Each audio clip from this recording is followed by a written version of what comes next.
Calmer seas appear to have materialised between Britain and France in their ongoing fisheries dispute following a meeting between the countries on Thursday.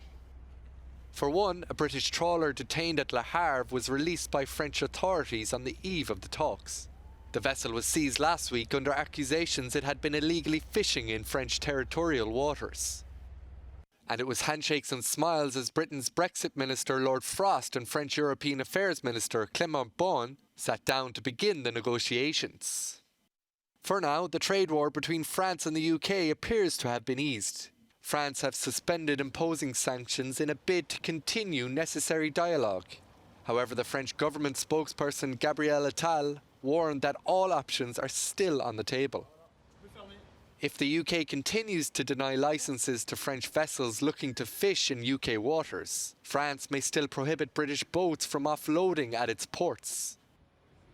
Well, let's talk more now on that ongoing row over fishing rights between the UK and France. We can speak to the French MEP Stéphanie Yoncourtin. She's a member of the Committee on Fisheries and of the EU-UK delegation in the European Parliament.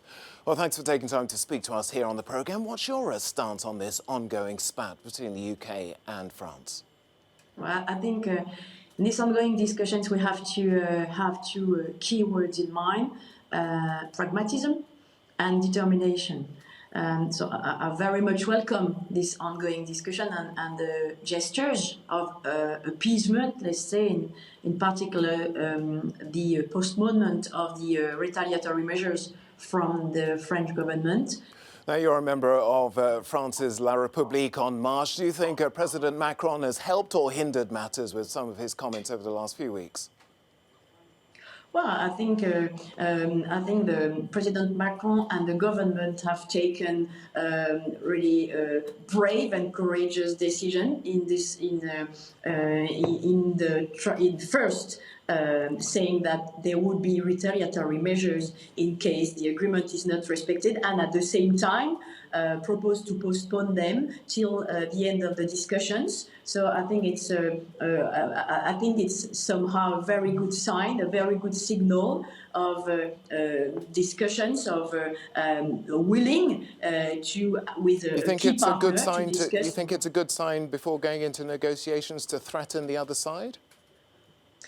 Well, I think it's normal to ask the other side to respect its agreement signed 10 months ago. I mean, it's not threatening by surprise, and there's no action so far, you know. But at the end of the day, I mean, we've been asking to respect this agreement on the fisheries for 10 months now. It's the same for the Northern Ireland Protocol. So the fear for us is that if Boris Johnson does not respect the agreement he has signed, and he was very proud of signing and concluding, then it might lead to other big issues in any other sectors. Just one final thought before we let you go.